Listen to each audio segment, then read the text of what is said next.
అమ్మఒడి రాకపోతే ఎవరు అడగాల్సిన అవసరం లేదు. ఎందుకంటే ఇవ్వకపోయినా ఏం కాదు.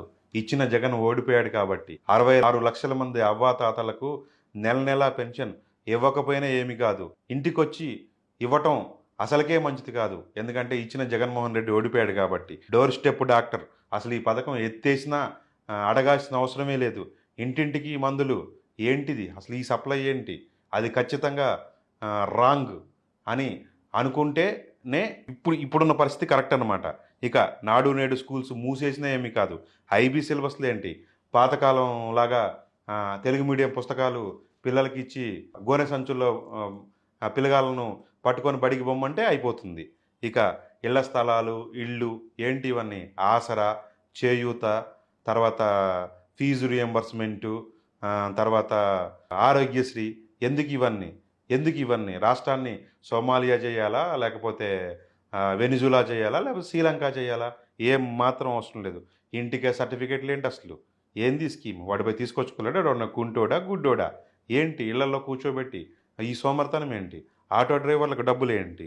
ఇక ఇదంతా ఏందంటే ఇదంతా ఏందంటే జగన్మోహన్ రెడ్డి నేను చెప్పిందే చేశా, నేను చేసిందే చెబుతా, నాకు మేనిఫెస్టో అంటే నేను ప్రజలకు హామీ ఇచ్చిందంటే నాకు ఖురాను, నాకు బైబిలు, నాకు భగవద్గీత అని చెప్పారు కదా.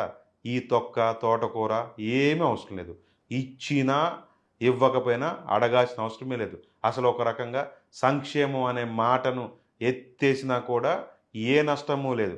ఎందుకంటే సంక్షేమాన్ని ఒక నెక్స్ట్ లెవెల్కు, ఒక పీక్ స్టేజ్కు, శాచురేషన్ స్థాయికి తీసుకెళ్ళినటువంటి జగన్మోహన్ రెడ్డినే జనం కొట్టి కుదేలు చేశారు కదా. కింద ఎక్కడో అధపాతాలను నెట్టేశారు కదా.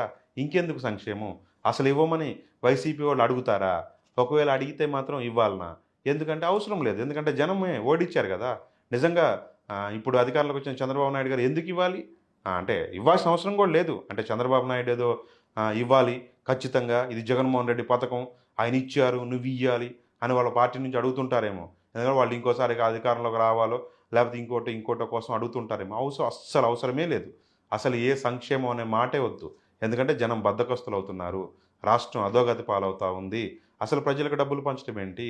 వాళ్ళు స్వశక్తితోటి వాళ్ళు బతకాలి కానీ, కాళ్ళు చేతులు ఉన్న తర్వాత వాళ్ళు పని చేయాలి కానీ, వాళ్ళు ఇళ్లల్లో పనికి జీతగాళ్ళు వచ్చే పరిస్థితి లేదు. చేలల్లో పొలాలలో పనికి మనుషులు దొరికే పరిస్థితి లేదు. కంపెనీల్లోనో సంస్థల్లోనో లేకపోతే ట్రాక్టర్లకో లేకపోతే ఇతరత్ర మిల్లుల్లోనో మనిషి పనిచేసే పరిస్థితి లేదు. ఇప్పుడేంటి? ఇవ్వకుండా ఉంటే ఆడే ఇళ్ళు చచ్చినట్టు పని చేసుకుంటాడు. పని చేసుకొని వాడికి వాడు సంపాదించుకొని తినాలి. అట్లా తినేటటువంటి వ్యవస్థ రావాలి. దానికోసం ప్రజలు తీర్పిచ్చారు.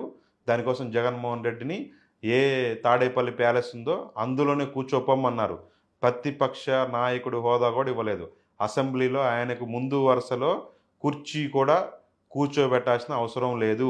అసలానికి అసెంబ్లీలో మాట్లాడటానికి టైం ఇవ్వాల్సిన అవసరమే లేదు. అసలు వైసీపీ వాళ్ళు నిలదీయాల్సిన అవసరమే లేదు.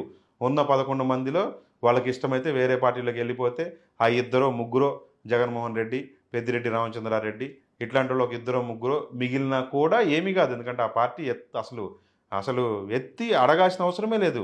ఇది సంక్షేమం చెయ్యి, ప్రజలు అధోగతి పాలవుతున్నారని అడగాల్సిన అవసరం కూడా లేదు. ఎందుకంటే ప్రజలు అవసరం లేదనుకునేంతటి స్థాయిలో ఆ పార్టీకి సీట్లు ఇచ్చారనమాట.